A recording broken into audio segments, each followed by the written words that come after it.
Hey everybody, this is Matthew Saville with slrlounge.com. In today's video, we're going to talk about natural light portraits and the standard default shot that you should always go for when shooting in natural light. And, well, don't think of this as a anti-flash type tutorial. I actually love to shoot with flash, but I also just really love the art of shooting completely natural light. Sometimes I'll use a reflector, but a lot of these images, most of these images are made without a reflector at all. So let's talk about how to shoot a shot like this in any environment and how to consistently get the results that pop and stand out from the rest of the crowd.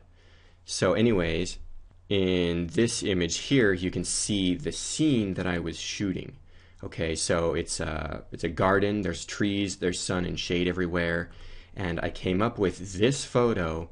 So let's see.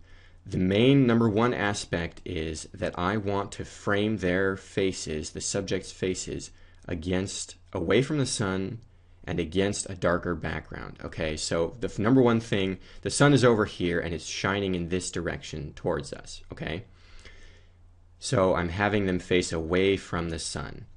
Then also the next thing is, I could have positioned myself to frame their faces anywhere. I could have framed them over here. Again, a lot of this clutter would be too bright and this rim light would not be set off. This rim light right here from the backlighting is exposed and set off because of the black dark background here. So that's the main thing. You can see I found the most dark area, and I framed her exactly around this. This is my younger sister at her high school graduation. And you can see that that's exactly what I did. I framed the area around her head and shoulders to be a darker background. That's what makes the rim light, the backlight, pop. Of course, I also pay very close attention to the area around the head and shoulders. That's the next thing that I notice when I'm creating and composing a shot like this.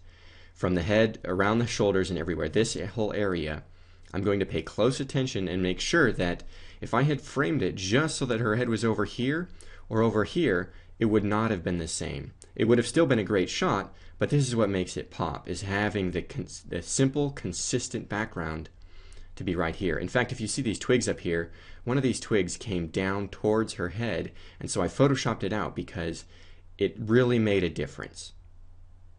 So anyways, let's have a look at a handful of shots like this and see just how it looks when you do it in all sorts of different conditions here.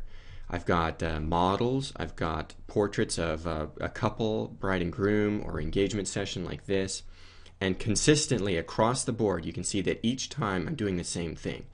I'm framing her or their faces, head and shoulders, against a shaded background or a somewhat shaded background. You can see in this shot and in this shot, if the subject has darker hair, then it can work to frame them against a medium or a lighter background. Of course, I'm still not framing them against the sun, the brightest part, if I can help it, because you can see in this photo, this part, the rim light, just doesn't show up at all. Whereas in all of these other ones, the rim light is totally set off by the darker background. This one here is one of the more dramatic shots because you can see she's wearing something dark and the background is very dark, deep shade back there. So that rim light really sets it off.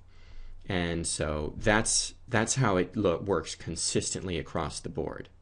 And this is just a starting point for your portrait session.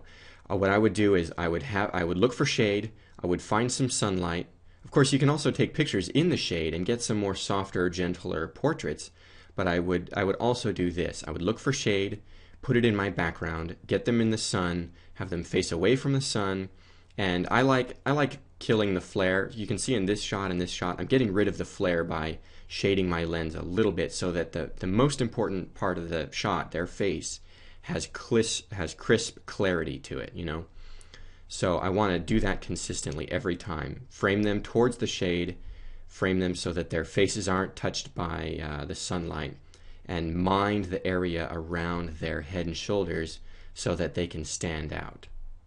Now, if you have a minute, we can look at a few other photos and see just what it looks like if you shoot in some varying conditions.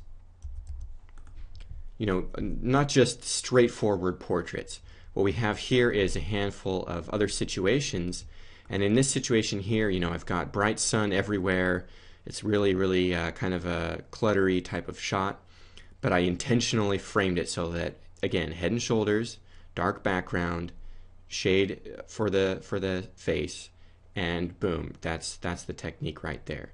So same thing for these type of abstract or more artsy shots. You know, the subject isn't smiling at the camera saying cheese, but you're still going for that same composition, framing them against a shadowy background so it kind of sets off the light. And even if they're not even looking at the camera at all, like in this shot, they're walking away, I'm framing them here. I'm letting this bright area, because it's a backlit shot, this is totally blown out, but it doesn't matter because this is where the viewer's eye goes. See what I mean? And check this out, it can work even for family formal, well, not formal, but you know, just casual, relaxed family portraits, family formals. You know, at a wedding I would do this as well. I'm framing the shots so that they're facing away from the sun. Not entirely, you know, it's a little bit here and there, but they're facing away from the sun. You've got that rim light, and what sets off the rim light is the fact that the background behind them is darker.